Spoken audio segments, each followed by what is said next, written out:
সকালে সন্ধ্যায় এই আমলটা করো। সূরাতুল ইখলাস, কুল হুয়াল্লাহু আহাদ, সূরাতুল ফালাক, কুল আউযু বিরাব্বিল ফালাক, সূরাতুন নাস, কুল আউযু বিরাব্বিন নাস, ৩ বার করে পড়ো। কয়বার করে? ৩ বার করে পড়ো।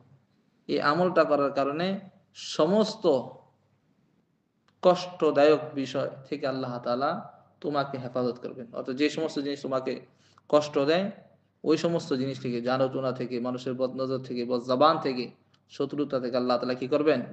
হেফাজত করবেন।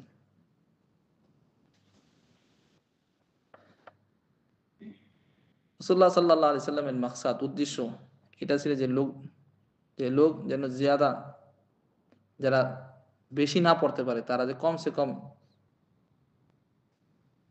এই ৩ সূরাটা ৩ বার করে সকাল সন্ধ্যা কি করে?